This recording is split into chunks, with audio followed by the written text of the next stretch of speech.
На днях была представлена демо Cult of Lamb. Игра обросла новыми подробностями. Привет любителям игр, дамы и господа! Вы на канале Salsa Gamer. Поехали! Это дополнение к первому ролику об игре. Советую с ним ознакомиться. Ссылка появится вверху и будет в описании. Cult of Lamb мы возьмем на себя управление последним ягненком.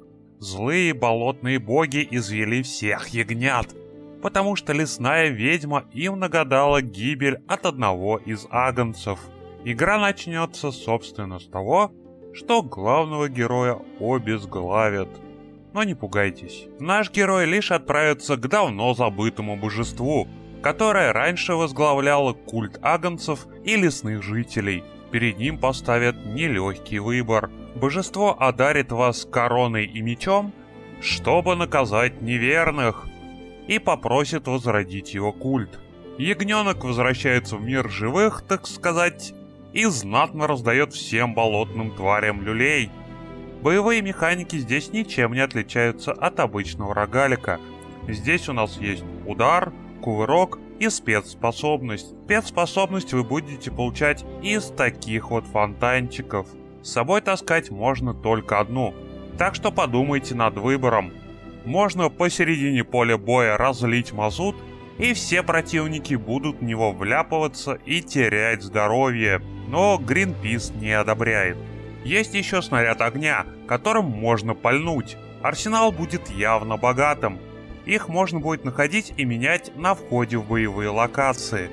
Кстати, там же можно будет и менять оружие. Нести добро и справедливость можно ножичком, мечом, топором, может чем еще, но другого оружия я пока не видел.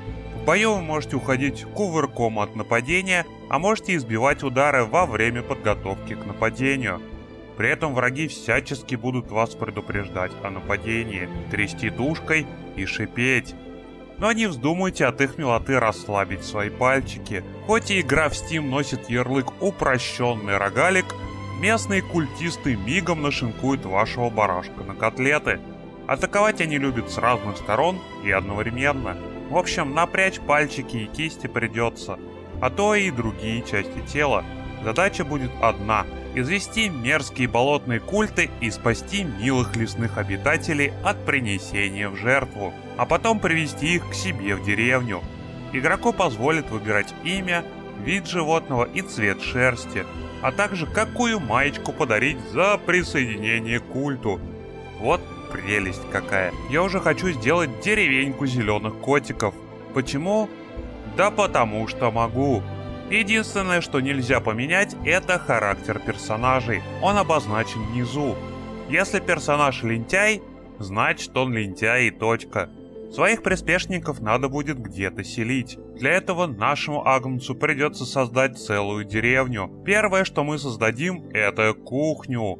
Главное, чтобы наши подопечные плотно и вкусненько питались.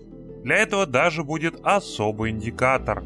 Для начала блюдо будет одно, а готовить мы его будем из местных ягод.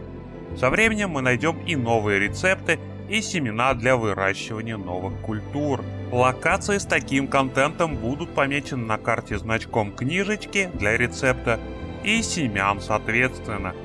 Карта в игре схематичная и представляет собой цепочку соединенных между собой локаций. До босса, то есть вредного болотного бога, можно дойти несколькими путями. Некоторые будут помечены особыми значками, как, например, место, где можно раздобыть новые семена или рецепты, а также пополнить жизни у озера Сердец. Очень колоритное место. Обязательно посетите и пообщайтесь с местным рыбаком. Под боевыми локациями будет нарисована награда, которую вы получите, отправив врагов к их же богам. Но будьте осторожны, местные жрецы очень хитрые. Они могут устраивать засаду в кустах или ставить на земле ловушки. Семена добываются в местном кафе, а новое оружие можно найти на лесной распродаже, как и спецспособности. Вернемся же к строительству деревни. Постепенно вы научитесь строить новые здания и выращивать растения. Вы можете поручить добычу камня и дерева, выращивание урожая своим подопечным. Запрягите их сажать урожай, работать на благо Родины. С помощью идола, на который будут молиться ваши послушники, вы можете открывать ворота в чужие земли, чтобы беспощадно своим копытцем карать неверных.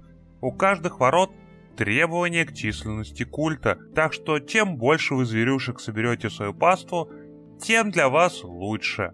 Локации будут заканчиваться эпичным сражением с верховным жрецом вражеского культа, который непременно превратится в что-то миленькое, вроде монстра. Так потихоньку-полегоньку ваш агнец будет исполнять пророчество по возрождению своего культа. Во время странствий вы можете повстречать лесную гадалку. Это она нагадала возрождение культа и всегда будет предлагать вам вариант из 2 карт с различными усилениями персонажа. В общем, полезно ее повстречать. Взять меч в копытце и пойти бороться с неверными можно будет уже 10 августа. Игра полностью переведена на русский язык. Единственное, что не стали озвучивать на русский, это дивные бормотания на местном языке. Они в оригинале и так хороши. И на все доступные языки переводятся субтитрами. Игра для рогалика необычным сюжетом и яркой жизнерадостной рисовкой. Уверен, что поклонникам и не поклонникам жанра подарит много удовольствия. Игра выйдет на ПК, PlayStation, Xbox и Nintendo Switch. И это пока все, что известно об игре на данный момент. Спасибо, что остались со мной на время отпуска. Никаких отписок за это время не было. Хочется услышать ваше мнение. Вы хотите, чтобы я рассказывал о нескольких играх одного жанра в одном ролике, или же делал несколько роликов, объединенные одной тематикой? Напоминаю, что все вы красавцы и красавицы. Спасибо вам за каждый просмотр. С удовольствием снова взялся за работу над каналом. Меня переполняют мысли по улучшению контента. Не забудьте поставить ролику лайк и подписаться на канал, чтобы всегда знать, во что поиграть. Черканите в комментариях что-нибудь цензурное для продвижения ролика. Пока-пока и не бомби по пустякам.